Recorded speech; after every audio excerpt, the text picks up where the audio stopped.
আসসালামু আলাইকুম। আজকে আমি করে দেখাবো রসুনের আচার। এটা যদিও আমি কখনো করিনি, জাস্ট আজকে ট্রায়াল দিচ্ছি।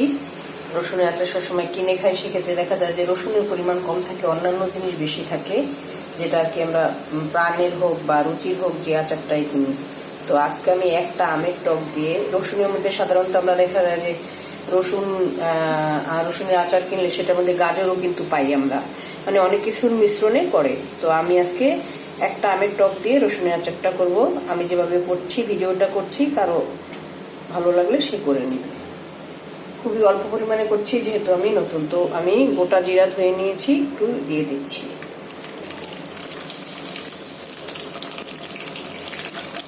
খুবই সামান্য, কারণ আমার এটা প্র্যাকটিস, তারপর আমি ভিডিওটা করছি আইডিয়া থেকে। যেহেতু আমের আচার দিয়েছি, আমের আচারটা যেরকম ও প্রসেসেই আমি করে যাচ্ছি।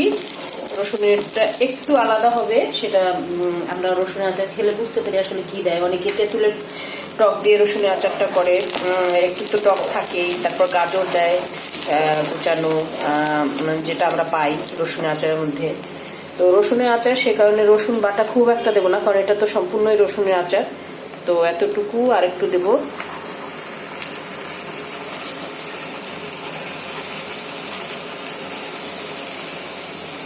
আর দিব না। আমের আচার আমি যে মশলাগুলো দিয়েছি সেগুলোই দেবো, কিন্তু এই ক্ষেত্রে ঝালটা কম দেবো। রসুনের আচারে ঝালের কোনো দরকার নাই, রসুনটা থাকবে, টকটা থাকবে, আর টকের সাথে একটু সামঞ্জস্যতা করার জন্য একটু চিনি দিলে টকটা মুখে বেশি না লাগে, বাট আমের আচার মতো না। তো এখন দেবো আদা বাটা। আদা বাটা দেবো, এই যে আরেকটু নিয়ে নেব। আমি এটা কেটে নিয়েছি, আমার কালকে যখন রয়ে গিয়েছিল সেগুলো ফ্রিজে রেখে দিয়েছিলাম, কেটে নিয়েছি। আর অল্প একটু দেবো। আসলে আমরা যারা রান্না বান্না করি তারা সবাই বুঝতে পারি কতটুকু মশলা কি পরিমাণ লাগতে পারে, ওরকমই। আর অল্প একটু দেবো, আঁচটা একটু কমিয়ে নিই আমি। আর দিয়ে দিলাম এতটুকু আদা, খুবই কম। রসুনের আচার যেহেতু, এখানে তো অনেক বেশি উপকরণ থাকবে না। আমটা শুধু দেবো একটু টক মিশ্রণের জন্য, আর থাকবে শুকনো লঙ্কা আমি দিচ্ছি।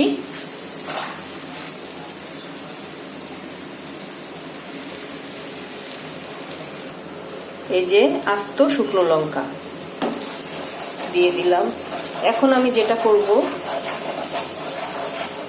আগে আমি কেটে রাখা আমটা দেব। আমটা আরো চিকন করে ফালি করে নিতে পারেন। এই আমটা আমি কালকে যে আচার দেওয়ার জন্য যে আমটা এনেছিলাম, সে আমটা অনেক আটি, অনেক শক্ত, সে কারণে আমি চিকন করে ফালি দেওয়ার মতো পারিনি, তাহলে আমার মানে আঙ্গুল রিস্ক হয়ে যায়। এখানে আর একটা ফালি দিতে গেলে দেখা যাবে যে বটিটা একটু সরে গেলে বা কিছু হলে আমার হাতে লাগবে। আটিটা রাখলে হয় কি, আমটা খুলে যাবে না। এই আমি টকগুলো দিয়ে নিচ্ছি। রসুনটা আমি পরে দেবো কেন, কারণ রসুনটা হচ্ছে আমার, যেটা হচ্ছে যে দেশি রসুন, চিকন গোটা, মোটা গোটা না। আর দেশি রসুনেরটাই আচার ভালো লাগে। তো এখন আমি আস্তে আস্তে মশলা দেব। আমটা দিলাম কেন, যে আম থেকে যে পানি বেরোবে আর পুড়বে না। আঁচ কমানো আছে যেহেতু আমি মশলা দিচ্ছি অল্প অল্প করে। এখন আমি দেব মরিচ গুঁড়ো। রসুনের আচার যেহেতু আমি মরিচ অত্যাধিক দেব না। এই যে 1, 2, আর দেব না। দেব ধনে গুঁড়ো 1, এতটুকু দেব। হলুদ গুঁড়ো, এর মাঝে মাঝে নাড়তে থাকবো।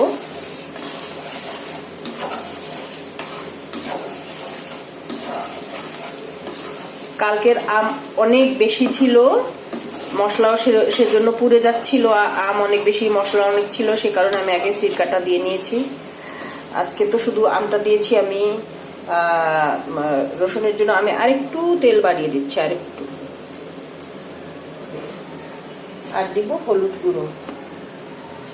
আমি আবারও বলছি, আমি রসুনের আচার কখনো করিনি, বাস খেয়েছি, আপনার কিনে খেয়েছি অনেক। সেটার মানে মুখের টেস্টের ধারণা থেকে আমি করে নিচ্ছি। কেউ তেঁতুল মিক্সড করে, গাজর কুচিও পেয়েছি অনেক সময়, কাঁচামরিচও ছিল অনেক সময় রসুনের আচারের ভিতরে। কাঁচামরিচ আমি এখন দিব না, বাট দিব। এখন দেব হলুদ গুঁড়ো, এতটুকুই, আর না।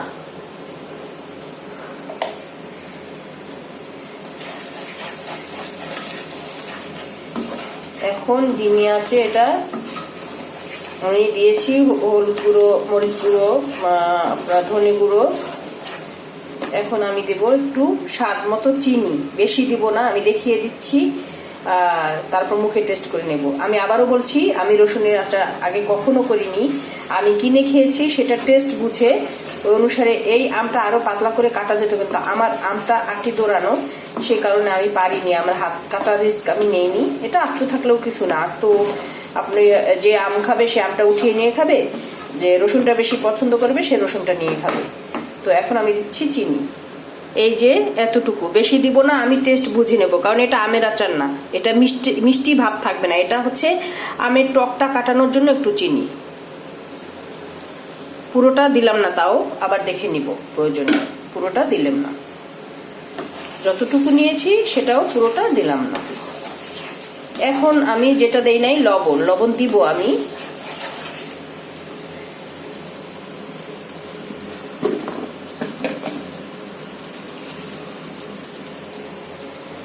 আপাতত এতটুকু দেই আমের টকের জন্য, রসুনের আচার তো দেখেই নেব, আর যেহেতু প্রথম কোনো কিছু সেক্ষেত্রে একটু আগেই সব জিনিস অতিরিক্ত দেওয়ার দরকার নাই, দেখে দেওয়া যাবে।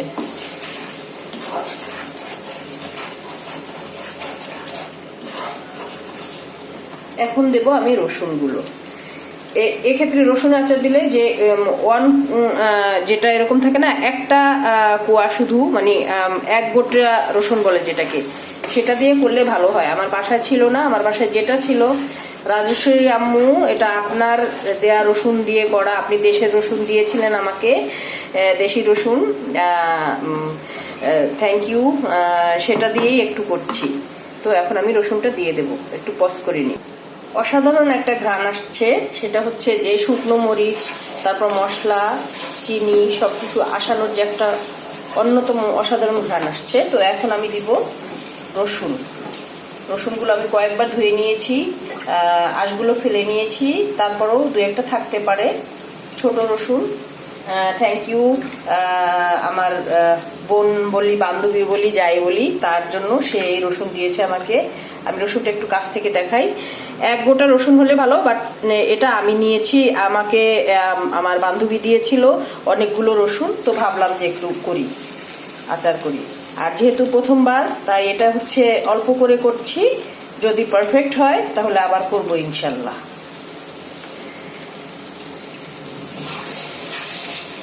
আর পারফেক্ট না হলে আমি বলবো না, আমি মুখে দিয়ে বলবো, যদি পারফেক্ট হয় তাহলে আমি এভাবে করতে বলবো।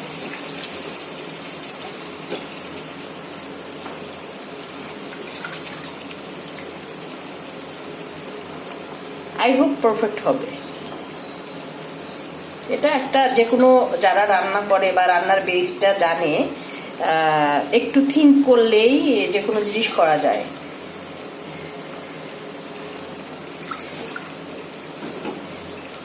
সাপোজ এক্সাম্পল, আমরা রেস্টুরেন্টে যে খাবারটা খাই, চাইনিজ ফুড অথবা ফাস্ট ফুড অথবা বিয়েবাড়ির রোস্ট বা বিয়েবাড়ির যে কোনো কিছু, সেটার মতো আমরা রান্না অবশ্যই একেবারে সেরকম আমরা রান্না না পারলেও, আমরা তো আর প্রতিদিন গিয়ে বাইরে গিয়ে খাই না, আমরা বাসাও চেষ্টা করি।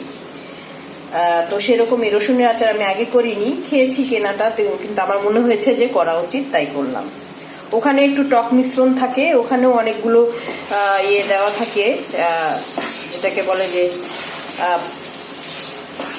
টক হওয়ার জন্য কি ইউজ করে সেটা আমি জানি না, অনেকে তেঁতুল ইউজ করে, তারপর হচ্ছে একটু গাজরের ইয়ে করে স্লাইস করে জুলিয়ান কাট করে দেয়।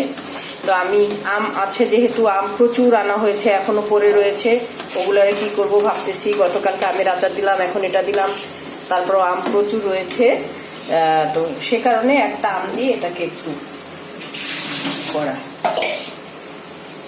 তো এটা মৃদু আঁচেই হতে থাকুক। আর হচ্ছে কাঁচামরিচ দেবো, চিনিটা দেখবো, আর সিরকা দিব, হতে থাকুক। আগে আমি পজ করি একটু। আলহামদুলিল্লাহ, আলহামদুলিল্লাহ, আলহামদুলিল্লাহ, শুকরিয়া। সত্যি বলছি, এতটুকু মিথ্যা বলছি না, আমি মুখে দিয়ে দেখেছি, এত টেস্টি হয়েছে। মানে আমার ঝাল লবণ কোনো কিছু আর দেওয়া লাগবে না, চিনিও আর দেওয়া লাগবে না, সব পারফেক্ট। এখন আমি দেব একটু ভিনেগার, যেহেতু এত কম সেক্ষেত্রে কালকে দেখেছেন আমি 1.5 কাপের মতো দিয়েছিলাম, আর এখানে আমি এতটুকুই দেব, আর দরকার নেই।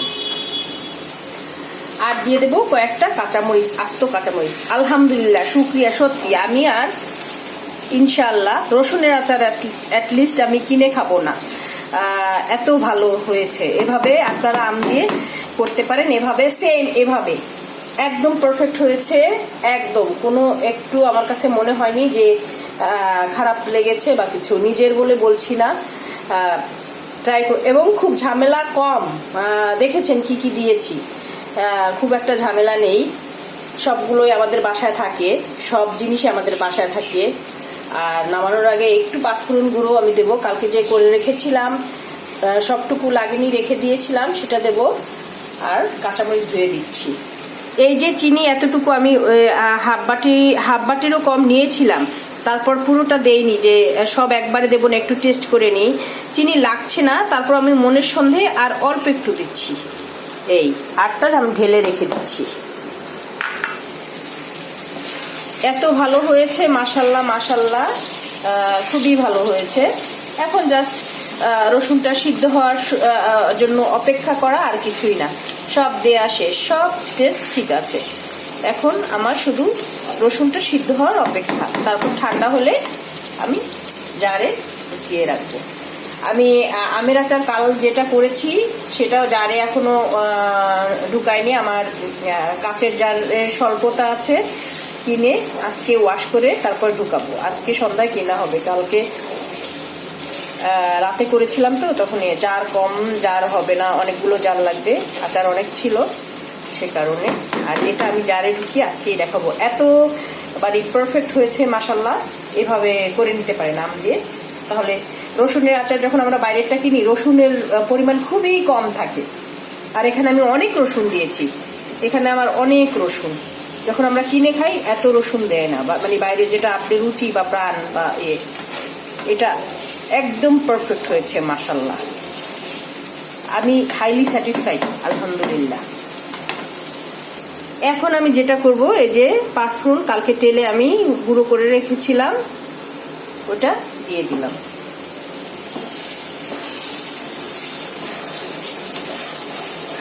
আরেকটু আমি দেব একটু কালো জিরে, সেটা আমি দেখাচ্ছি কতটুকু, খুব অল্প পরিমাণ, এটা পাঁচফোড়নেই তো কালো জিরে থাকে, তারপর আমি একটু দিব, আগে কালো জিরেটা দিলে তেতোটা ছড়ায় বেশি, এই জন্য আমি এখন দিব জাস্ট এতটুকু কালো জিরে দেবো একটু সুন্দর স্মেলের জন্য, আর দিব না, পুরোটা দেইনি, হাতের মুঠোতে আসলে নিলে বোঝা যায় না যে কতখানি নিয়েছি, দেইনি। এখন আমার হয়ে গেছে, যে সুন্দর ঘ্রাণ আসতেছে রসুনের, টক, তারপর চিনি, তারপর একটা ঝাল ফ্লেভার, শুকনো মরিচের ঝাল, আস্ত শুকনো মরিচের যে একটা ফ্লেভার, ওয়াও একটা ফ্লেভারটা তো আর আপনাদেরকে ওভাবে তো আর দেওয়ার কোনো অপশন নাই, কিন্তু আসলেই মজা হয়েছে।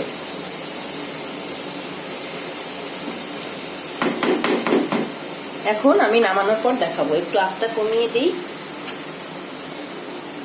তো আমি 5 মিনিটসের মতো খুবই লো আছে, আমি 5 মিনিটসের মতো ঢাকা দিয়ে রেখেছি, যাতে সব মশলা, আমি আর কিচ্ছু করিনি, আপনাদের সামনে যেগুলো করেছি ওগুলোই 5 মিনিটস আমি ঢাকনা দিয়ে কেন ঢেকে রেখেছিলাম, আজান দিচ্ছে সরি, যাতে রসুনটা সিদ্ধ হয়।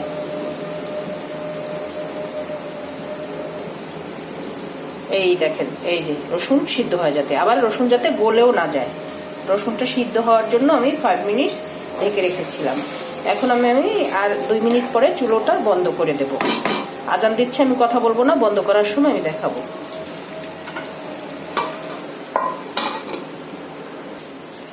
আজানের জন্য অপেক্ষা করছিলাম, তো এভাবে বারবার যখন ঢেকে দিয়ে হলেও বা রসুনটা সিদ্ধ হওয়ার জন্য রাখার জন্য হলেও বারবার নাড়তে হবে, যাতে নিচে না ধরে যায়, নিচে ধরলে কিন্তু এই যে রসুনের সাথে যে আদার্স যে আমের টক বা অন্যান্য মশলাগুলো তেতো লাগবে। এই যে মশলা যখন ছাড়া ছাড়া হয়ে গেল, তেলটা উপরে উঠে আসছে, আপনাদেরকে আমি ভালো করে দেখাই, এই যে দেখেন কোনো লাগেনি, কোনো মশলা তেতো হয়নি, পুড়ে যায়নি, বারবার খেয়াল করে নেড়ে দিতে হবে। একটু ঢাকা দিয়েছি রসুনটা যাতে ভিতর থেকে সেদ্ধ হয়, সে কারণে 5 মিনিটসের মতো আমি ঢাকা দিয়েছি। তো আজানের জন্য আমি ওয়েট করতেছিলাম। এখন আমি চুলা অফ করে দেব। এখন হয়ে গেছে আমার সবকিছু, দেখেন আলাদা হয়ে বের হয়ে আসছে, আমার তেলটা আলাদা হয়ে বের হয়ে আসছে, আবার যে আম দিয়েছিলাম সেটাও আলাদা হয়ে যাচ্ছে, সবকিছু আলাদা হয়ে যাচ্ছে। এখন আমি চুলোটা অফ করে দেব। রসুনও আমার সিদ্ধ হয়ে গেছে। আরেকবার আমি একটু দেখি, তারপরও ফাইনাল।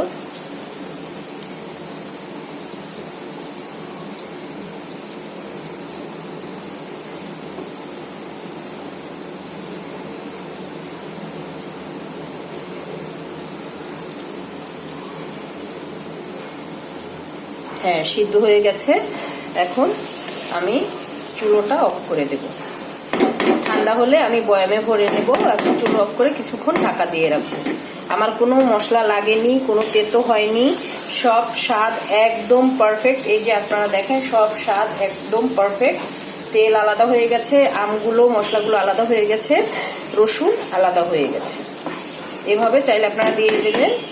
আলহামদুলিল্লাহ, ইনশাল্লাহ আশা রাখি আপনাদেরও ভালো লাগবে। এটা আমার নিজের মুখের টেস্টের বিশ্বাস। তারপরও এক একজনের এক এক রকমের টেস্ট, কিন্তু এটা ট্রাই করে দেখতে পারেন, খুব সহজ। এখন আমি চুলোটা বন্ধ করে দেব। বন্ধ করে একটু ঢাকা দেওয়া থাকুক। আমি 2 মিনিট পরে ডাইনিং টেবিলে নিয়ে দেখাবো। এই যে ফাইনাল লুকস। আলহামদুলিল্লাহ, ফ্লেভার অসাধারণ হয়েছে। আমি আদা জুলিয়ান করে দিতে পারতাম, দেইনি। আপনারা ইচ্ছে হলে দিবেন। গাজর আদা জুলিয়ান করে রসুনের আচারের মধ্যে দেয়, আমি দেইনি, দিতে পারেন। তো ভালো থাকবেন। আর যদি রেসিপিটি ভালো লাগে তাহলে নিজেরা ট্রাই করবেন, দোয়া করবেন। আসসালামু আলাইকুম। আমি বয়ামে ঢেলে, ঠান্ডা হওয়ার পর বয়ামে ঢেলে তারপর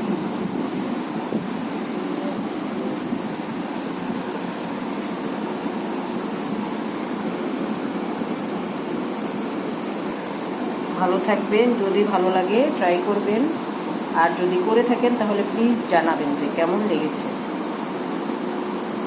আসসালামু আলাইকুম। This is final.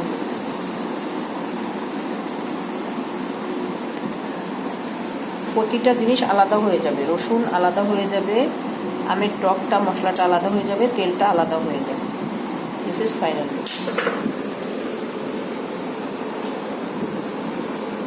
ভালো থাকবেন।